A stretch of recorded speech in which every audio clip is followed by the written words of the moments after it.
Song of Solomon is a wonderful study.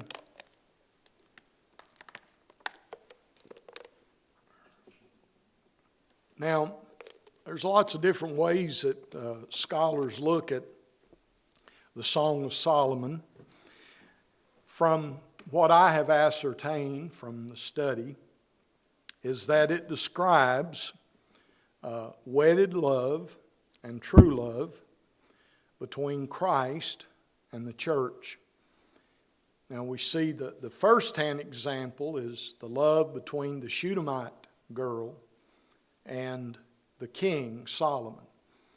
And most believe that he refers that this was his first wife, Bathsheba, and that he is calling her the Shunammite bride. And he's using this as a spiritual allegory. God in his sovereignty, kind of like what Brother Chapman said when the Lord said, "Fear not, little flock, it's the Father's good will or good pleasure to give you the kingdom." And here we see the love between a man and a woman that would be marital love. We might call it intimate love between a man and his wife. And you know, you love your brothers and you love your children, but there's a big difference between that kind of love and the love you feel for each other in marriage. You're intimate, you know each other, you know, it's just altogether completely different. And I think for it to be successful, we need to be honest with each other, share with each other, not keep things from each other. And God will bless us and our intimacy will grow. And, you know, as the older you get, it becomes different. You know, when you're young and all of that, you're full of vim and vigor, and intimacy and stuff, you know, is a lot more pressing. But as you get older, those things are not as important as they once were, and it becomes a deeper love and a deeper devotion. He says in chapter 1, verse 1, the Song of Songs, which is Solomon's. So the Greek says, or the Hebrew ultimately says, this is the greatest of all songs, the greatest song that Solomon ever wrote. And it was Solomon's. And he begins now. There was, in this passage, 3,000 proverbs and 1,005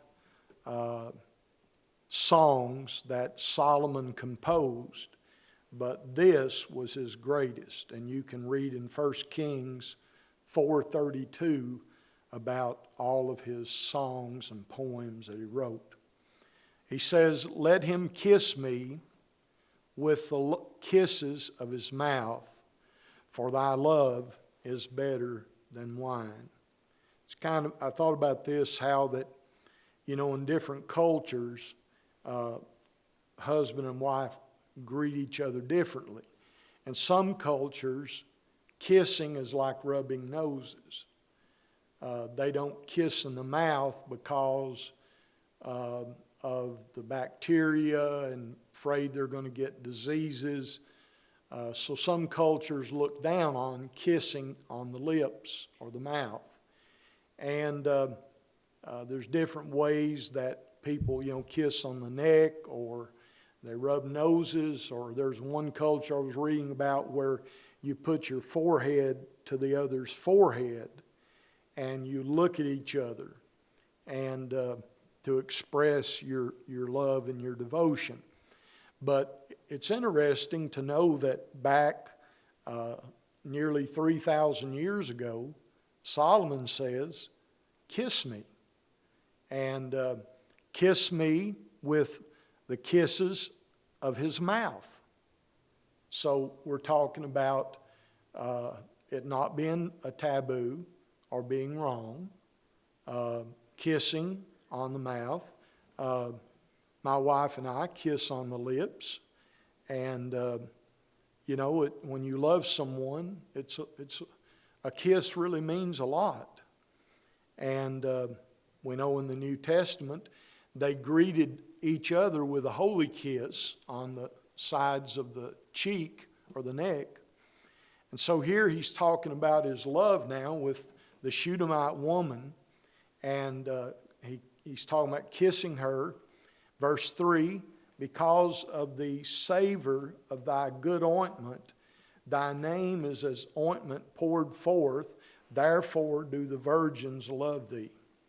So, because of all the oils, and back in those times, I was reading some of the things about the Babylonian women, and the kings would take his whole harem. He might have 150 or 200 women, and every woman had her own bathtub, and she had her own spices and oils, and before a woman could come into the presence of a king, she had to soak like 7 days at periodical times, so that when she appeared to the king, she was full of fragrance. Even her breath was fragrant, that it was smelled good and so forth. But, that's kind of stupidity to me. But anyway, that's some of the things they did. And he says, now, draw me, we will run after thee. The king hath brought me into his chambers. So she's gotten the call. Remember when the nation was ready to be attacked, and Boaz, not Boaz, I'm sorry, but in the book of Esther, when he told Esther she'd come to the kingdom for such a time as this, and she said, the king has not called for me for months. I can't go to the king unless he calls. So here, the king is called. He's drawn her in. He's run after her. He's brought her into his chamber. We will be glad and rejoice in thee. We will remember thy love more than wine. The upright love thee. So there's a combination of her loving Solomon, Solomon loving her, and now she responds. You know how a lot of times a man will compliment his wife, tell her she's so pretty, and she'll go, oh, you're foolish, and he tries to tell her how pretty she is. And, I remember when Kathy and I first met, I'd tell her that she was pretty and this and that, and she'd say, oh, you're crazy. And I'd say, I'm crazy over you. And she would, they'd kind of get her and shut her up. But I'd always tell her how pretty she was, and she didn't want to accept it. And, we all kind of get, if somebody comes up to you and says, wow, you're pretty, you're so handsome, and I just love you, it kind of embarrasses you. And so here's her response. She says, I'm black. She says, my skin is not right. In one culture, you got to be snow white. The Victorian age, if a woman got a suntan, she was looked down upon as a disgrace. So the Victorian beauty had to be snow white. There was a lady in front of me at the line, and she had a pretty long dress on, but down toward her ankles, I never saw such white legs. And I was going, that's whiter than white. Now, I've never seen a white that white. And so I kind of backed up and I looked, and she had on these white stockings that made it look white. And I thought, that's the whitest girl that was ever made. I mean, she's whiter than Fuller's soap. But she says, I'm black, but comely. She's downplaying her beauty. She's not arrogant with it because she works in the sun, and she has a hard job. All day long, she has to labor and work in the sun. And then she says, O ye daughters of Jerusalem, as the tents of Kedar, as the curtains of Solomon. So talking about the tents that they would put up, the dark ones made from dark hide and different colors. And then talking about the curtains of Solomon. There must have been curtains that were dark, and she, refers to them as an illustration of her own color. And then she says, look not upon me. It's surprising that how many married women don't want their husbands to see them undress. They feel embarrassed and just don't want their husband to see them, even though they're one flesh and belong to each other. They don't want to do it. I heard them talking about an interview on TV, and a lot of women don't feel comfortable, no matter what their body size. They can have a perfect figure, but they feel embarrassed. And I think that's something we have to try to overcome, of being happy with how we are and who we are and how God's made us, because we're all beautiful in God's eyes. And everybody that you get to know and understand, you learn of beauty inside them, and that's more important than outward beauty anytime. But she says, tell me, O thou whom my soul loveth, where thou feedest, where thou makest thy flock to rest at noon, for why should I be as one that turneth aside by the flocks of thy companions? So she was out working and tending the flocks, and so she wanted to know where he was so that she could kind of see him and enjoy his fellowship. That's, I hear men say that the worst thing they don't like about life is when they go home from work, they have to be with their wife. And they want to be out with their buddies.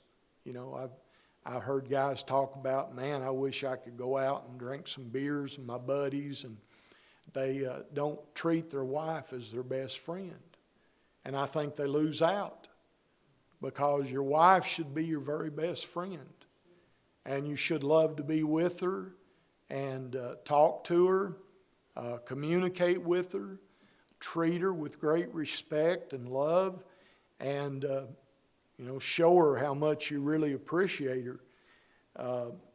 If thou know not, O thou fairest among women, go thy way forth by the footsteps of the flock, and feed thy kids beside the shepherd's tents. I have compared thee, O my love, to a company of horses and Pharaoh's chariots. Now we see that she's talking about him, and she says, you remind me of one of Pharaoh's horses. And horses are beautiful, strong and powerful. And she said, thy cheeks are comely with rows of jewels, and thy neck with chains of gold. She's describing the way she views him. We will make thee borders of gold with studs of silver. While the king sitteth at his table, my spikenard sendeth forth the smell thereof, which was an expensive perfume. A bundle of myrrh is my beloved unto me. He shall lie all night betwixt my breast. So now it's getting a little bit intimate, and there's nothing wrong with that. Marriage is honorable and all, and the bed is undefiled, but whoremongers and adulterers God will judge. In marriage counseling, a lot of times with young ladies, they feel like sexual intimacy is dirty, and they feel like they're doing something wrong. And I've counseled with a lot of young ladies and young men to try and help them get over that kind of thing, because there's nothing unclean in the bed. When a man and a woman are married, they're one in God's eyes. and it's a holy thing. Kathy and I were talking earlier in the week. We were talking about our children, our grandchildren, and I want to ask you, what a blessing has your children been in your life? And think about if you have grandchildren. You know, imagine your life without your children and your grandchildren. And it's kind of hard, isn't it? And you think about all the blessings and the things that God has done through your family. But intimacy is a beautiful thing.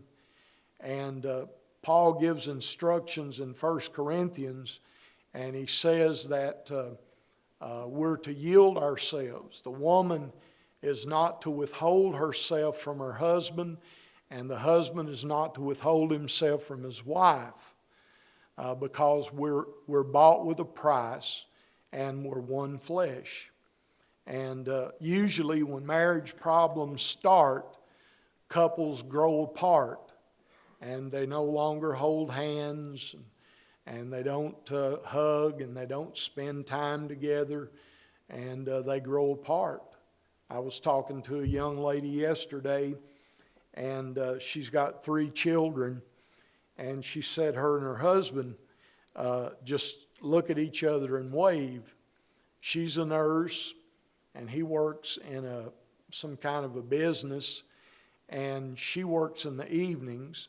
So he gets home, and she says we wave at each other, and then I go to work, and he keeps the kids.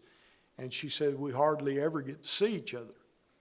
And I told her, I said, what are you going to do when the kids are grown? If you all don't love each other and get close to each other, when your kids are grown, you're going to be strangers. You have to have that to keep love warm and the way God intended it. And he goes on and he talks about this. She says, my beloved is unto me as a cluster of camphire in the vineyards of Engaddi. Behold, thou art fair, my love. Behold, thou art fair. Thou hast dove eyes. We're talking about this man had this saying they got from his grandma, and he would say, 2 pink doves sitting in a tree, and then he'd kiss his mom and say, 1 for you, and kiss her here and say, 1 for me. I thought that was a real cute saying. 2 pink doves sitting in a tree, 1 for you, 1 for me. But here she says, my love, thou art fair, my beloved, yea, pleasant also, our bed is green. Every marriage needs compliments from each other. If you nag and you complain and you're always telling your wife why she doesn't measure up, you're going to chop her down. You're going to hurt her. You're going to affect her emotionally and spiritually. But you need to compliment her, and you need to compliment your husband. The more we compliment each other and build each other up, the more we experience that love. Jessica, I sent out a devotion last week and about how to treat your wife, and Jessica responded and she said, that's the kind of marriage that I'm hoping to have. And Jessica, we're all praying for that as well, because we know that God has the right person for you. And you might have to wait a while, but when you find him, you'll know. He goes on and talks about, behold, thou art fair, my beloved, yea, pleasant. Our bed is green, where they decorated it with sweet-smelling fragrances. The beams of our house are cedar, and our rafters of fir. So those beams were producing fragrance. You know, most of us remember the cedar closet or the cedar chest. Grandma had a cedar closet, and she put all of their coats in there, And whenever they would wear a coat, Grandpa always smelled like cedar. And Grandma loved cedar. So she thought that was a great perfume. We see here now in the Song of Solomon, I believe that it ties in beautifully with Ephesians 5. And I wish we had time to go there and talk about the marriage relationship and how important it is that a man love his wife the way Christ loved the church and gave himself for it. And that a woman is to submit herself unto her husband as unto the Lord, for the husband is the head of the wife, even as Christ is the head of the church and is the Savior of the body. The man has a responsibility to take the leadership spiritually in his home. A man ought to encourage his wife in prayer. He ought to refer to the Bible and read her the Scriptures and try to lead his home the best he can in a spiritual manner. That sometimes means taking a stand and doing things that may not be popular. Now, most of them date the book of Song of Solomon about 950 BC. So that's almost 1,000 years before Jesus was born. It would be tempting to put at the beginning of Solomon's reign because of the intensity of the love. If you look with me quickly to chapter 6 and verse 8, it tells us something important. Chapter 6, verse 8, there are 80 queens, that would be 60, and 80 concubines, and virgins without number.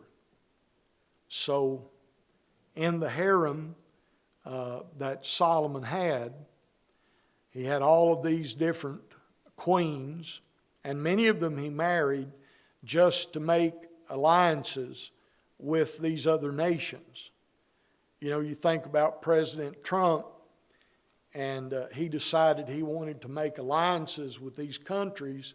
Or maybe he'd marry Putin's daughter, or maybe he'd marry one of the Chinese his daughter. And of course, we wouldn't want that, but that's kind of the way Solomon did it. You know, what better way to make a man want to be on your side than to marry his daughter? So Solomon was smart, and he used that even though he may not have really loved them. And in the end, he started building them houses to their gods, and in the end, it turned his heart away from the Lord. Now, we know there were 60 queens, 80 concubines, but do you know at the end of his reign, do you know how many wives he had? How many of you know? He had 700 wives. 700. 1, 2, 3, 4, 5, 6, 7. 700 wives. And he had 300 concubines. That makes 1,000. Imagine that. Under Brother Thompson, we added it up, how long it would take him to get around if he took them one at a time and spent a night, every night with one, and then give him one day off and give him a 2-week vacation. It would take him almost 4 years to get around to the whole number. So that's ridiculous to think about. But, the life of Solomon is not an exemplary life, because even though he was wise and God gave him favor, he committed some terrible sins, and when his life closes, he was an idolater and had turned his back on the Lord. So that's what those kind of things can give you. Therefore, I place it in the center of his reign. So it was written about midway through his reign. The author, of course, is described in verse 1 as Solomon, his song, and he talks about he brought me.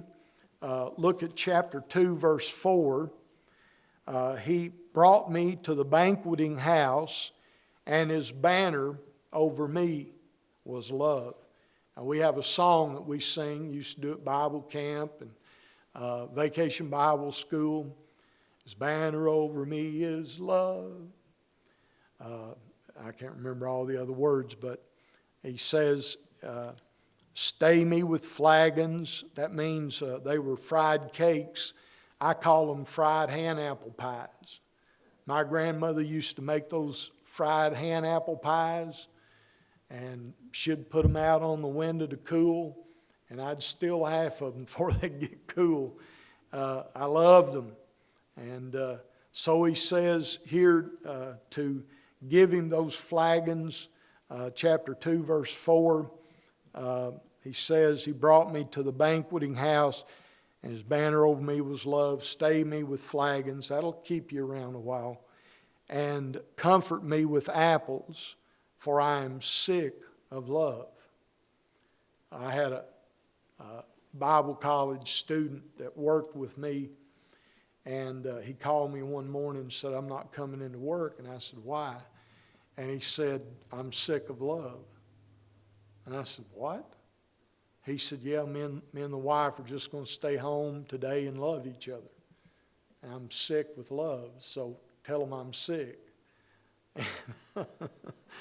I had a hard time explaining to the boss that he was sick. But he talks about this. Look at verse 7. I charge you, O ye daughters of Jerusalem, by the roes and by the hinds of the field, that you stir not up nor wake my love till he please. The voice of my beloved, behold, he cometh, leaping upon the mountains, skipping upon the hills. My beloved is like a roe or a young hart. Behold, he standeth behind our wall. Wednesday morning, I had 5 deer standing about maybe from here to the back wall in my yard. I had a big doe and 2 fawns. They looked like they're about 6 months. And then a little bit later, there were 2 big does came up. And boy, they're beautiful. I just love to watch them move.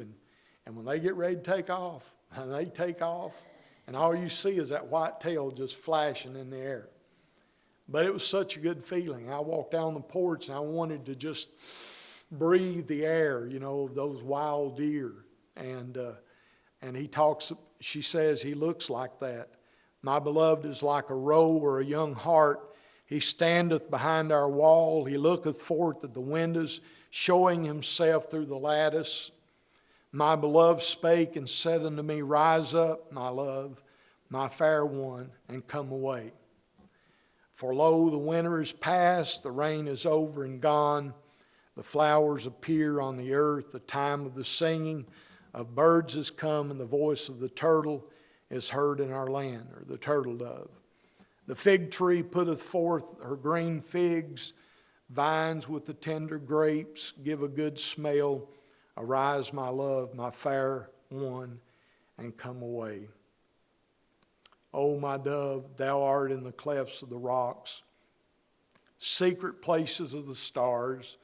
Let me see thy countenance, let me hear thy voice. For sweet is thy voice, and thy countenance is comely. Take us the foxes, the little foxes that spoil the vines, for our vines have tender grapes. My beloved is mine, I am his. He feedeth among the lilies. Until the day break, the shadows flee away. Turn, my beloved, and be thou like a roe or a young hart. That's talking about the type of deer that lived over in the Middle East. Like a roe of a young hart upon the mountain of Bether. Because we don't have enough time to go through all the chapters, I've done that, and I want to kind of hit the highlights of each chapter and give you an outline. In the beginning, chapter 1, we saw that the author is identified, And it talks about he brought me, about him drawing her and how he sought her out among the many, which is in reference to how the Lord sought us out. You know, we were talking about this in Sunday school. You're very unique. You're a remnant. How many people are like you? How many people believe the truth like you? How many people love the Lord like you? How many people have the convictions you do about truth? You know, we live in a world where a lot of people don't believe the truth. But thank God for a remnant. And I'd rather have a remnant who love the Lord than to have a whole bunch of goats that don't love the Lord and will not support the Lord's work in a difficult time. Then he talks about, we see the Shulamite's delight in his love. A Shulamite is taken to his chambers. The Shulamite addresses the daughters of Jerusalem. She addresses Solomon in verse 7, and Solomon answers in verses 8 and 11. Then she begins to daydream in verses 12 through 14, and Solomon is captivated by her dreams in verse 15, and then chapter 2, verse 2. He's captivated by her, talking about the flagons that held him and all the things that he saw. And then in chapter 2, verse 3 and 7, the Shulamite is lovesick. I don't know if this probably happened to all of us when you were little, and maybe you had a crush on somebody in school or in the neighborhood, and you know, you really loved them, and you sent them a Valentine's and said, will you be my Valentine's and all that. And then maybe they just kind of crushed your heart. And as a little child, you felt so bad. You felt rejected, and you know, and then as you get older, you maybe had things like that happen in your life. And Solomon wants her to be lovesick in the right way. And then, and we see in chapter 3, we'll look there real quick, verse 4, it was but a little that I passed from them, but I found him whom my soul loveth. I held him and would not let him go. I watched a man who had been in Iraq or Iran for like 2 years, and they brought him home and secretly revealed him to his little boy and girl. And the little boy grabbed his dad, and he wouldn't turn him loose. He just kept hugging. And the little girl was wanting to hug him, but the little boy, he wouldn't let go. He just was so thrilled to see his dad. And he says in verse 5 of chapter 3, I charge you, O ye daughters of Jerusalem, by the roes and by the hinds of the field, that you stir not nor wake my beloved till he pleases. And she hears his voice, as he comes as a shepherd to her room in chapter 2, verse 8 through 17. And then in chapter 3, 1 through 5, she seeks him. We need to seek each other. When Kathy goes to work, I know that she's going to call me. So she normally about 12 o'clock, my phone will ring, and she calls me just to talk. And if she don't call, I think, well, she must be busy or something. And then she'll call me 2 or 3 o'clock, and how you doing, darling? And we talk, love talk to each other, and just how much we miss each other and hope she's doing good. And I look forward to that every day. And, that's the kind of language that he's talking about here, seeking. And he came in chapter 3, verse 6 through 11, and chapter 5, verse 1, I am coming to my garden, my sister, my spouse. I have gathered my myrrh with my spice. I have eaten my honeycomb with my honey. I have drunk my wine with my milk. Eat, O friends, drink ye, drink abundantly, O beloved. I sleep not, my heart waketh. It is the voice of my beloved that knocketh, saying, Open to me, my sister, my love, my dove, my undefiled. For my head is filled with dew, and my locks with the drops of the night. I have put off my coat, how shall I put it on? I have washed my feet, how shall I defile them? My beloved put in his hand by the hole of the door, and my bowels were moved for him. I rose up to open to my beloved, and my hands dropped with myrrh, and my fingers with sweet-smelling myrrh upon the handles of the lock. This is the anticipation of that intimacy. You know, the intimacy we have in marriage, I believe, is the highest intimacy that we have in the world. And one day, we're going to have a greater intimacy with our God because He's going to wipe every tear from our eye and every sorrow from our heart. So Solomon comes into the bridegroom. He describes his intense longing in chapter 4, verses 1 through 15. And then she invites him to come in and enjoy their love together in chapter 4 and verse 16. Awake, O north wind, come thou south, blow upon my garden, that the spices thereof may flow out. Let my beloved come into his garden and eat his pleasant fruit. Tim LaHaye has a book called The Act of Marriage, and I recommend it to every young couple to read before they get married. And in that journal that he has, he uses many of these verses, and he has you talk to your mate using these words.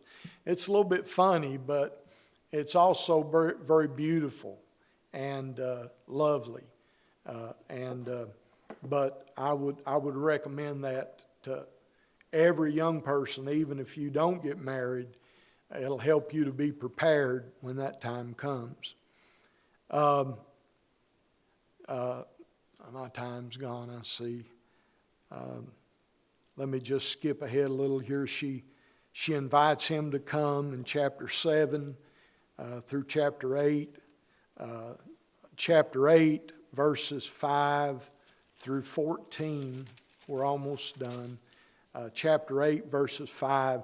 Who is this that cometh up from the wilderness, leaning upon her beloved?